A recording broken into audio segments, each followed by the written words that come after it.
Welcome to this month's episode with Ellis. I'm so excited.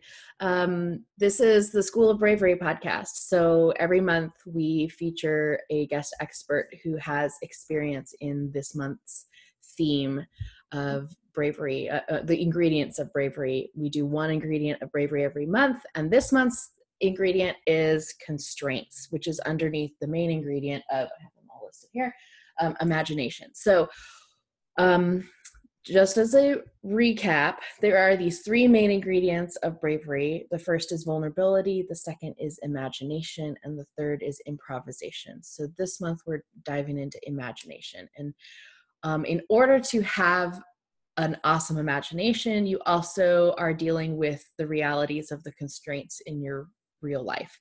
So it's not just fairies and fluffy stuff when we're talking about doing brave things. So I asked Ellis, who is a fellow songwriter, brilliant songwriter, to come and tell us all about her story, and then also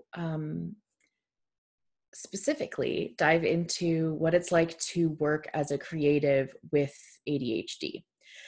And still have a very prolific, very successful, in my opinion, very successful career as a songwriter. So thank you for joining us, Ellis. I cannot hear you right now. So no. Oh, there, I can hear you now. There, I can hear you. Okay, great. Let me move this even closer. Oh, great. Well, thank you for joining us. This is going to be, I'm excited about this conversation. So yeah. Me too. Me too. So, tell me what projects you're working on right now before we dive into like the backstory. We'll just go into present first. Sure. Well, I've got a personal project that I'm working on and a professional project I'm working on. The personal project is more tied to my own understanding of racial justice and my own personal connection to what it is to be a white person, a white-bodied person. And for me, that is reading a lot, connecting with a group every week about that topic, and that is consuming some of my time and energy. And then the other project is professional, and that is more tied to my music career directly, and that is making my 10th record. And I'm in the studio right now, off and on. Right now I have some decisions to make about mixing before we add some other elements. And so I feel like I'm really right in the middle of that project. We just went through that process with my next album. And I had to set the final mixing tweaks before we do it, get it all mastered. So it's fun to be at that stage, but it's also kind of feels like what I imagine. I haven't ever birthed a child, but I imagine that it feels like the last 3 hours of labor. Well, gosh, I'm not even there yet. I feel like this process is I've got, my basics down, my vocals, guitar down. I've got some strings added. I've got some piano added. And so those are the things that are there right now. We're missing bass, we're missing guitar, we're missing, but I do have background vocals in there too. And so what I'm doing right now is going to clear away a lot of the extra stuff before I bring in other musicians, because I want to really see what I have. And right now it's just too much, and I don't want to, at the end of the mixing road, be like, oh, shoot, it's just, I like to mix as I go along so that I know I've already made decisions. You know what I mean? There's already stuff that I'm not going to reconsider, because otherwise it just takes too long. Right. So, and maybe I'll just pull everything off, because the songs, hopefully they're strong enough to stand on their own, Yeah. Well, do you mix and do the engineering yourself, or are you going into a studio? Oh, heck no. Okay. Are you kidding, Emily? Oh my gosh. Let those people who know how to do it, do it. That's my philosophy. Good. I hire. Well, so just as a background for you guys, I met Ellis at Song School in Lyons, Colorado, which is it's like a week-long, 4-ish days, where 200-ish songwriters come out and learn from awesome people like Ellis. So Ellis was teaching a class on, you see, taught several classes that I have attended over the years. But there was one thing you did different this year, which you presented us with this book, My Grandmother's Hands, which has been blowing my mind. Like even in the first page, I had goosebumps and was like on the verge of tears. And so it's like that the entire book for me. And I am slowly going through it because it's so emotionally intense. So how would you describe this book? Well, I would describe it as a work in progress, and really the key that was missing for me in terms of my understanding of what racial justice looks like for myself personally, not so much the actions that I'm taking in the world, but how am I really looking at this mind, this body, how, it really ties to my spiritual practice, which is Vipassana practice in Buddhism, just this idea that I'm Buddhist. And I love this idea that underlying everything, my personal life, my professional life, is one hope, inspiration, goal, which is freedom. I'm interested in freedom for myself and for others. May all beings be free. That is my greatest wish. Mm-hmm. And me included. And so all my songs really come from that place of just wanting to express, wanting to be clear, wanting to touch something real and true and unguarded and unhindered, really, and so for me, My Grandmother's Hands really provides a link for healing, a link for freedom, whether or not in this lifetime I'm able to be free of the body reactions when I'm around Black people, when I think about my historical genes, DNA, and its connection to colonialism, mm-hmm. how the stuff that comes up for me emotionally, the defensiveness, the sadness, the pain, the judgment, it's all of that is connected to the mind and the body. The body was here as a result of many, many, many, many, many bodies, and this mind has been created by not only the cells that make up my brain and my parents and their histories, but also the culture I've been raised in, and we've been raised, all of us, and are continuing to be in a white supremacist structure, where racial justice isn't about, just being, against people being mean to Black people. It's really about the structure. It's the whole us versus them worldview. And that is not really helping anything or anyone. Well, it's helping some people do what they think that they want to do or need to be doing. But I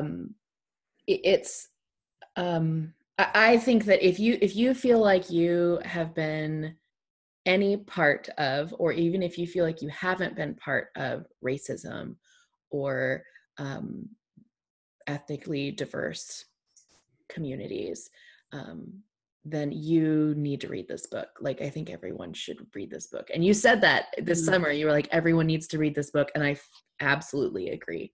Well, and the reason why is because it's so helpful, because as a white person, I really can get caught up in, but I'm a good person, mm-hmm. right? But I'm not intentionally my whole thing is non-harm. Mm-hmm. The reason why I'm a Buddhist, I really am interested in non-harm. I'm interested in freedom for all beings, right?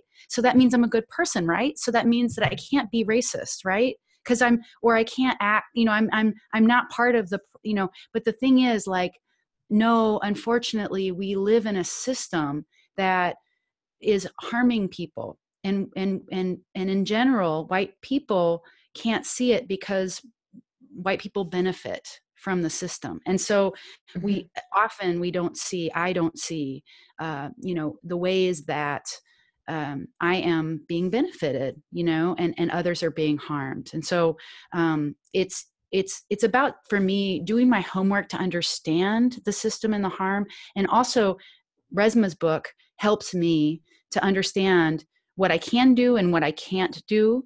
And what I can do is understand that we're all in this together, like you said, that healing is a collective thing and it's a personal thing. So I can work on this body and mind, this imperfect body and mind, and understand that the healing process is clunky, it's painful, and I'm not in it alone. And Black bodies, police bodies, I love that he talks about blue bodies in the book too. Just kind of making the umbrella of white, Black, brown, blue bodies makes it so less personal. It's not about Ellis being a good or bad person, or this white person being a good or bad person. It's all of us together being in this and I think of it like a collective human body, our society.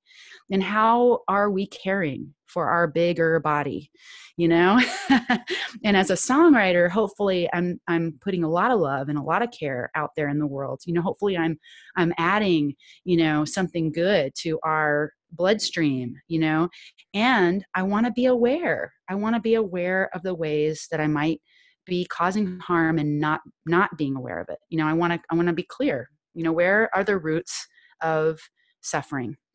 And I believe that my suffering and my happiness is tied to your suffering and your happiness.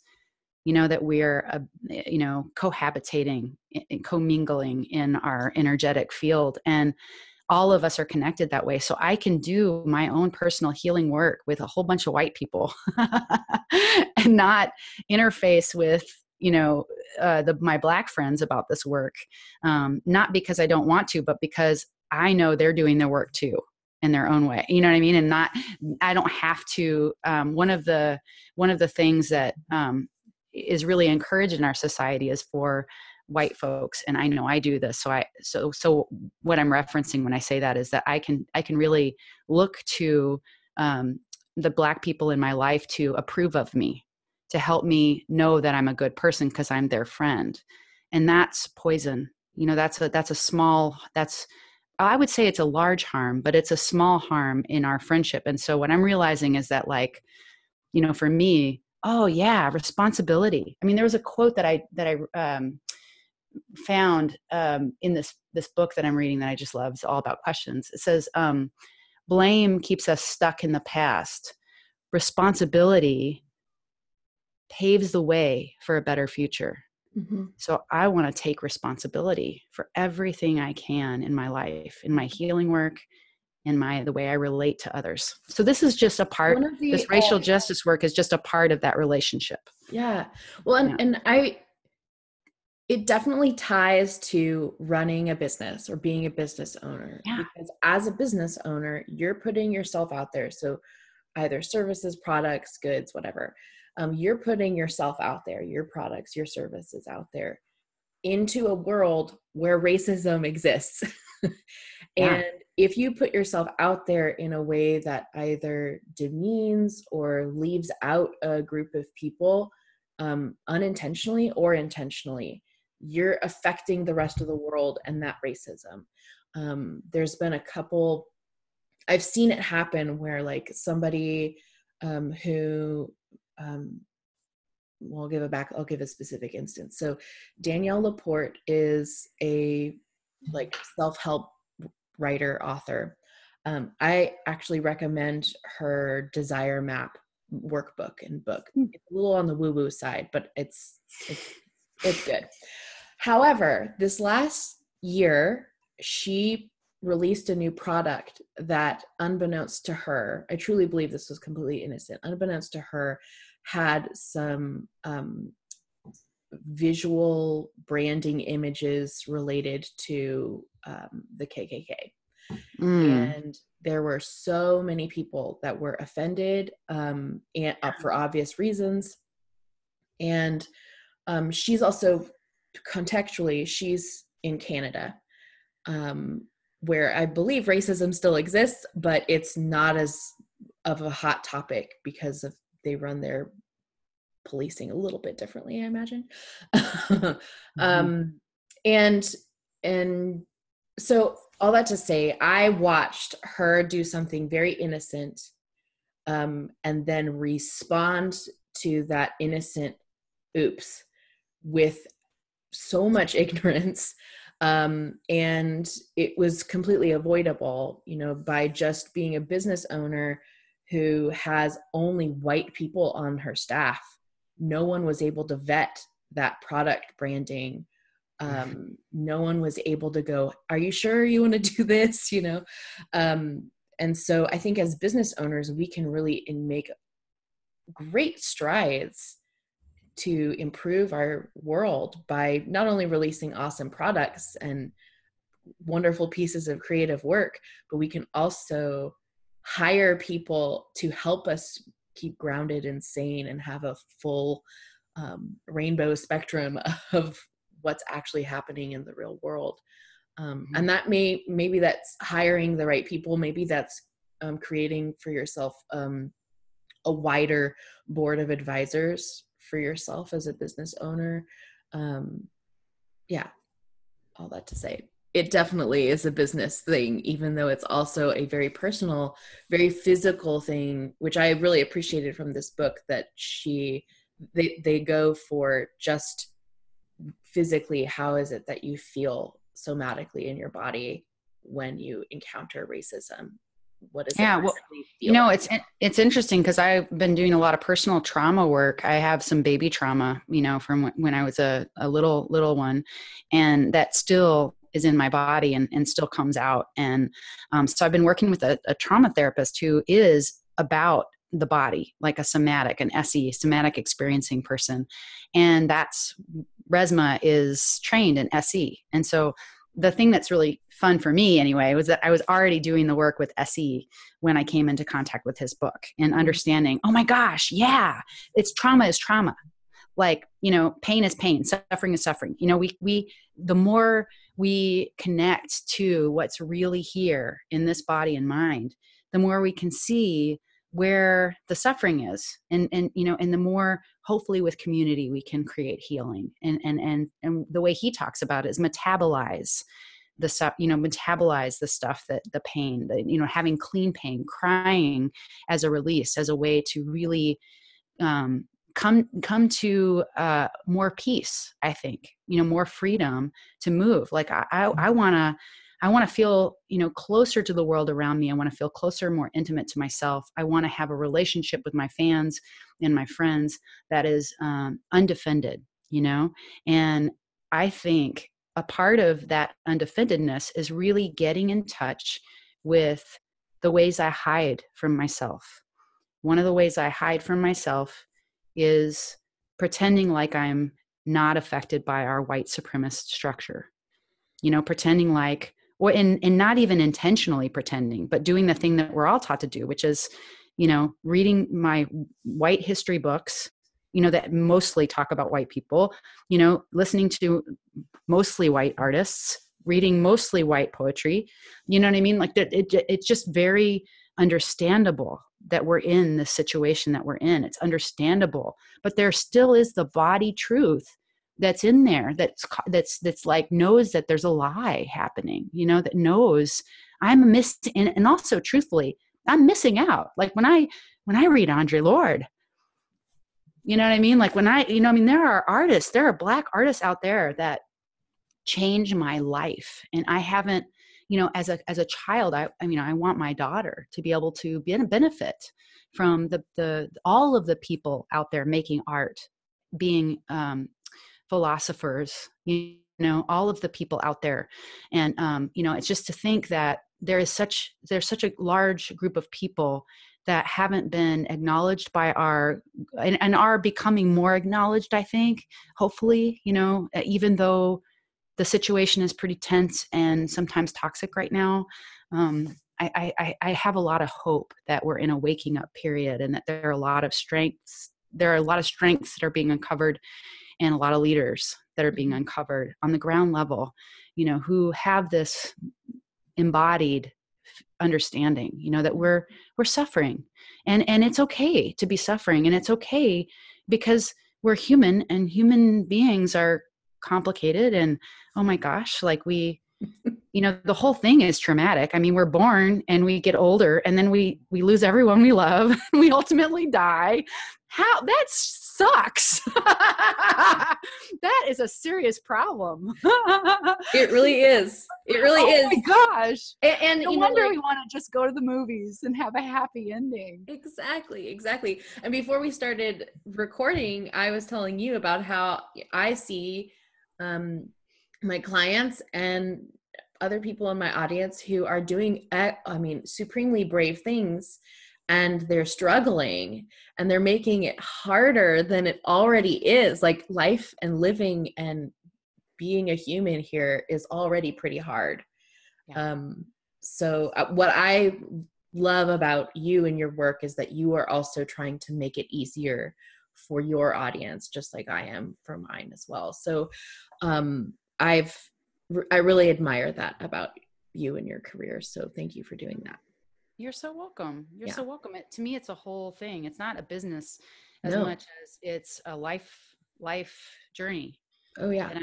And I'm participating. I'm so lucky to have fans and folks that are interested in being along the journey with me and helping me financially, as the music industry is shifting and changing, and as we're all trying to figure it out. And, as, even for me as an artist, like how some of this healing work I'm doing, I don't know how to talk about it yet. I don't know how to write about it yet. Sometimes my writing is confused. And so, that it takes time to metabolize, and to really then say something that feels truthful, that feels authentic and full of love, and what is love, and for me, truth before love, but truth is tricky, right? Because what is true, and what is true for me may not be quite true for you.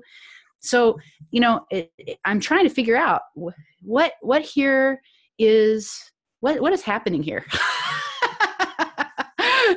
And I just really appreciate that my work is all a part of my spiritual practice and my growth practice as a human being. It's a really wonderful way to live.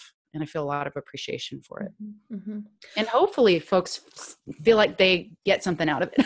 Well, I know that they do. They do, because I have seen how your audience responds to you when you are on the stage. And that is a very huge indicator that you are successful, is watching people lean forward and see them like wipe tears from their eyes and do the things that physical bodies do when they're fully engaged in something. So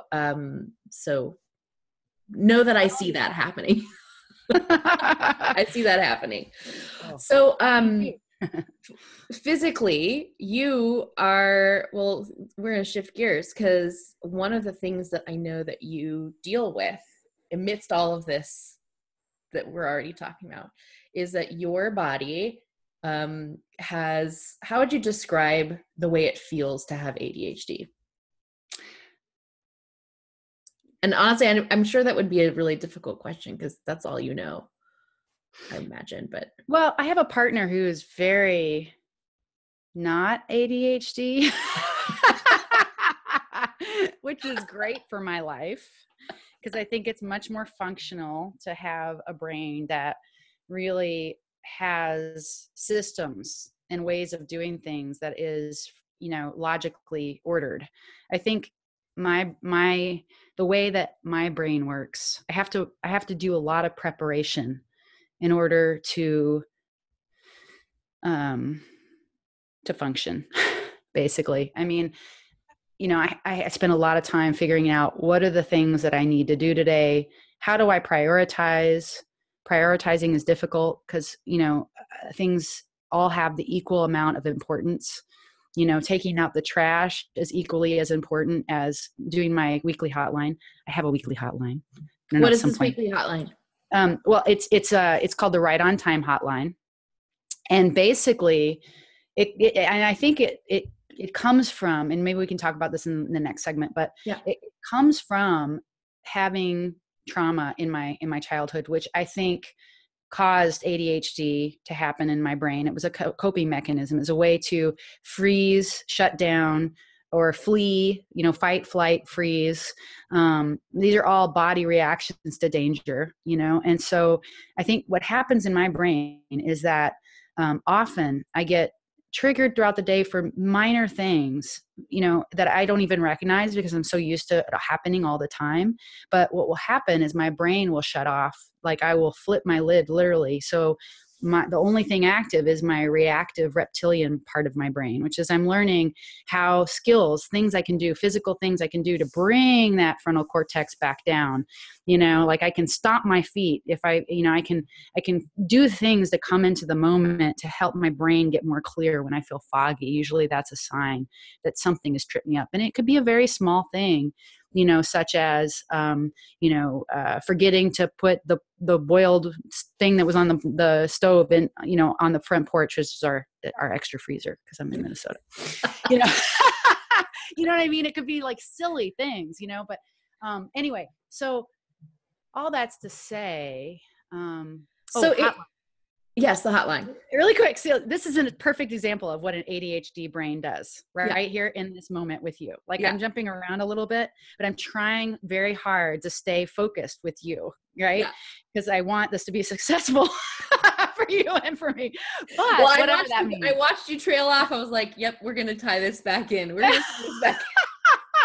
This is why I'm a songwriter who works for themselves. But anyway, and so, but the hotline is really about loving, because I have really struggled for many, many years to understand that and to really truly believe that I am worthy, that I really belong here on this planet without having to do something to earn it.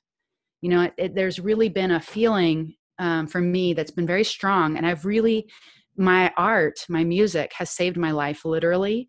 Like being able to play my music and have people say, I see you, I love what you're doing, I feel that, I'm connected to that, has literally saved my life. Because it's helped me understand I'm not alone and I'm not by myself. But there's really been this underlying feeling of and you talk about belonging, a little bit in your book, there's been this underlying looking for places to belong, but also secretly believing that there's something I have to do to earn my spot. And I haven't done it yet. And I'm realizing more and more that's a lie. It's just not true. And as a matter of fact, like there is something called inherent worth, that we are all inherently worthy. And so, like you also talked in your book, Emily, about the brain and about the stuff that I forget what it's called, but the stuff that coats when you practice a new behavior or a new thought over and over again. Oh my gosh. Now I can't remember. It's myelin. Yes, myelin. Yes. You can train your brain. I can train my brain. So for the last year, it's been almost a year. I think I started in January, making the Right on Time hotline, which is using my extra cell phone because I got an upgrade, and I kept my my older iPhone, which is still very usable, and I created another number. And every week on Monday, and I'm going to do it after this meeting here with you, I make a new hotline message, and I offer it for folks to be able to call in and just listen to an uplifting message of truth, which is that we are all inherently worthy. And I just have a new spin on it every week. I just talk about it, but it's for the dual purpose of me retraining my brain. I have a commitment every week to talk about it. And more, I am starting to believe that I am inherently worthy, even though it's shaky. It is shaky, but it's so true. It's obviously true. When I look at a baby, I don't ask a baby to be something more than they are. I'm not like looking at a baby being like, baby, you will need to be more of a baby. You know what I mean? Like, right. I don't expect that baby to be anything. other than itself. I'm admiring its beauty. I mean, oh, who is this baby? You know, oh, look at you. You have these, oh, what color are your eyes going to be? What color is your hair? What, you know, who are you going to become? What are you going to be interested in? You know what I mean? Like, and as children grow up and develop, like somehow, somewhere along the way, we start expecting them to be something, you know, and I think our society really encourages it. So even if we don't have trauma, we're still very much encouraged to look outside of ourselves for approval, you know, for this, to belong, you know, to be good enough. Mm-hmm. And I just, I'm really interested in stepping outside of that story, you know, for my own health and well-being, and then for my art too. So I can really be, the clarity, you know, offer clear and loving and truthful art to the world that's beautiful, you know, that matters, you know, and it makes a difference for others and for myself. And, you know, that is clean, you know, isn't like, you know, I really know now that that's the thing that I need more than other people's approval or, you know, whatever greater success thing. It's like that will never fill the part of me that still is wanting to be affirmed that I have a right to be here on the planet. Right. You know, it's like I have to find that for myself. I have to really know that every life is precious. This life is precious, you know? And so that work is a part of my practice in my art and, you know, in the hotline, which I can, you know, give you the number. I love that. I love that you've created a system. I'm all about systems. I love that you've created a system to hold yourself accountable to the personal growth, your personal growth, but also how you've tied that into connecting with your audience as well. And using that, and basically you're inviting your audience to hold you accountable to the personal growth that you know you need in order to be a better artist. So it's this like reciprocal relationship of accountability and growth. And so that's beautiful. Community, man. Oh yeah, that's how it works. That's how it works. So when, let me ask you this, what are some of the challenges that you encounter either directly as a result of ADHD or challenges that you constraints that you have as an artist now? I think keeping my interest, like really finding ways to support the things I have to do for my job so that I can be successful completing the things I have to do for my job. So meaning like, for me, returning emails, you know, I have had a trouble doing that because in part ADD, also prioritizing the emails and figuring out like, so I've had to create a system for prioritizing emails, a list. Terry, my partner. So this is what's helpful about having a partner who's very logical and who has steps. So ADHD, part of the problem is you missing steps, not having, you know, like I think, okay, I'm going to make a record or better example. And this is the one I use in the workshop all the time is like, how do you know if you're ADHD or what do you know, tell an ADHD or ADD person to write a paper. They think, okay, write a paper. Okay, I'm going to write a paper. You know, you tell a person who has their frontal cortex on. That's why I just think it's just, you know, having the ability to think clearly, to write a paper. They think, oh yeah, I got to make an outline. I got to go to the library and do some research. I got to figure out what my opening sentence is, my opening paragraph is. I got to figure out, okay, what am I saying and say it. And then you write the content, you figure out, and then there's a structure, there's a way, there's a roadmap basically. Mm-hmm. So with ADHD, the roadmap isn't automatic. It's not there. As a matter of fact, like oftentimes I don't even know that I need a roadmap.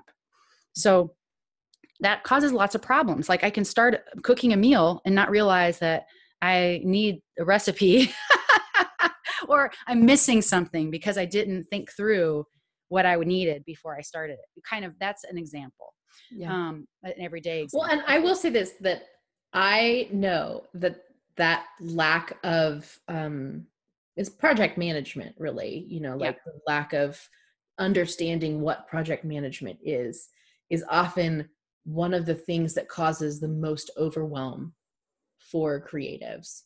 So Hmm. because we go, oh, I'm going to write a song, Right. sit down and you write a song, and then like the weight of, am I going to get a Grammy, starts pulling you down. You know what I mean? Well, first of all, you have to really work hard to get one of those. Totally.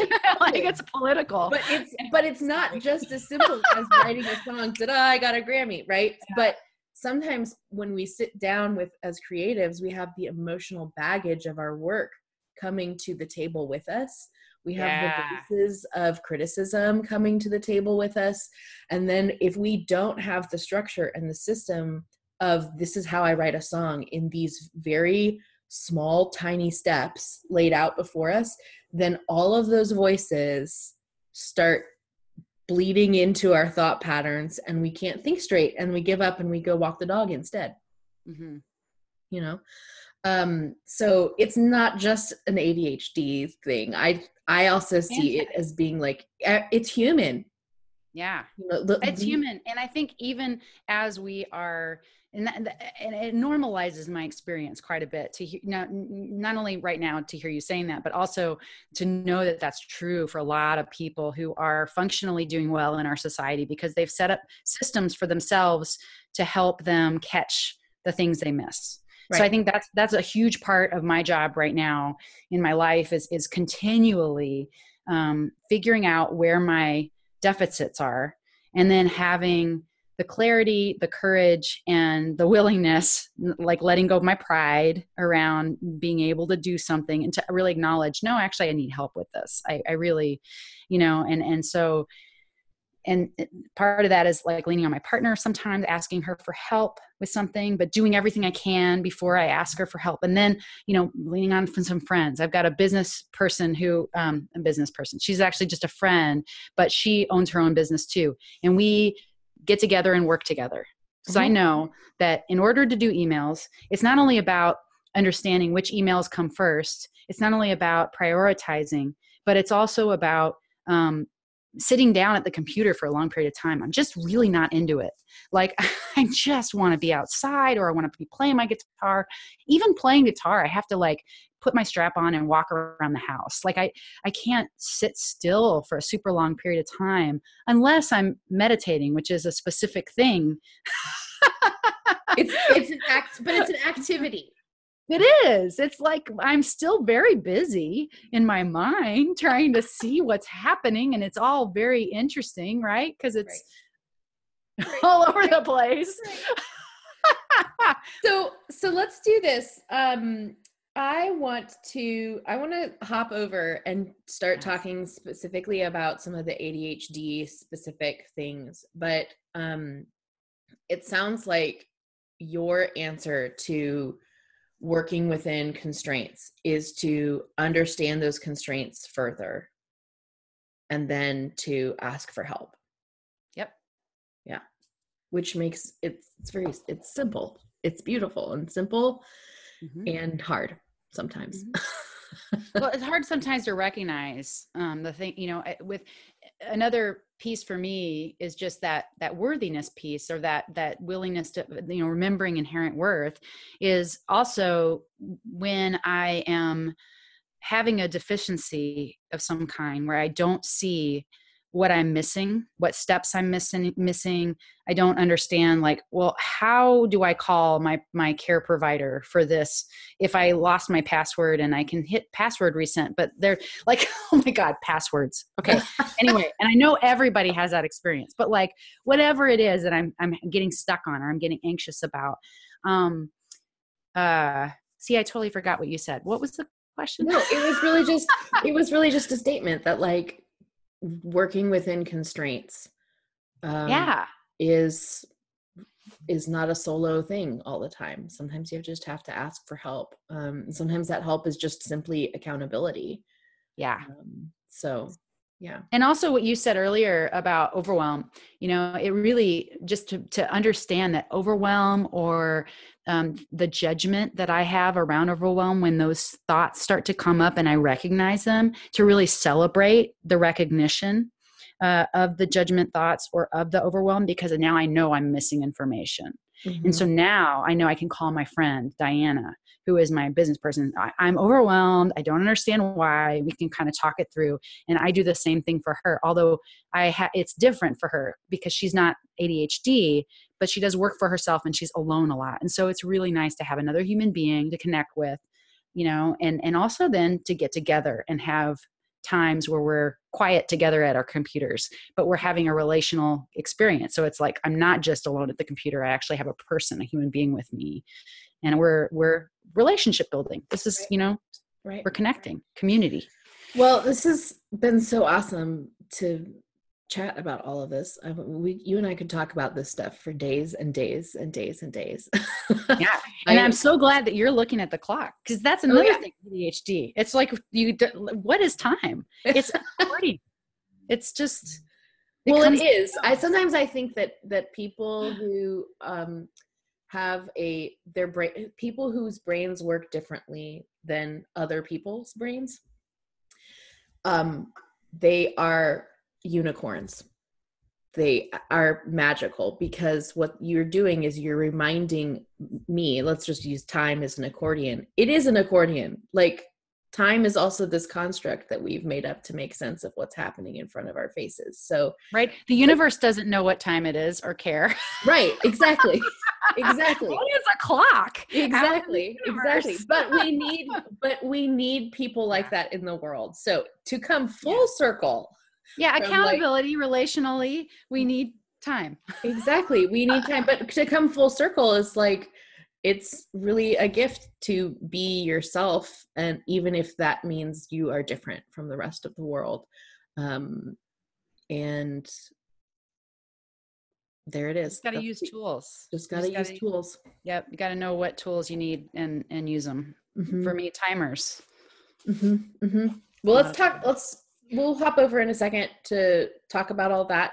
So if you are not a student of the School of Bravery, then you can, enrollment starts at $25 a month. So, and at that $25 level, you get access to the entire guest expert library of trainings. And then you also get 2 monthly master classes. So this month we're talking about constraints, and next month we'll be talking about a different subject, that kind of thing. All of it's around bravery and being creative in life and business, and courageous in life and business and your career. So we'd love to have you a part of it if you are not yet a student. And there's other options too, but I'll let you guys go check out all of that. And that info is all at schoolofbravery.com. And then you can go check out Ellis and all of her music on all of the places where you would listen to music. Go follow her on Spotify, go check her out on Patreon, go support her and her work, and listen to the hotline stuff. Is the hotline available for everyone or just? Yes. Okay. Yes. It's 612. Is it on your website? Is it on your website? Oh, I got it right here. I'm gonna look it up really quick. It is on my website. But anyway, let's see. Hotline. Yes, here we go. It's 612-998-2355. So 612-998-2355. So give that number a call and you'll get Ellis's message for the week, her hotline message for the week. And then go check out your website too. What is your website? It's ellis-music.com or ellisdelaney.com. Mm-hmm. So either one works. Cool. That's great. That's great. Well, thank you so much for joining us. And let's go talk about ADHD over here in this other conversation. And we will see you guys. We'll see you guys later. Bye.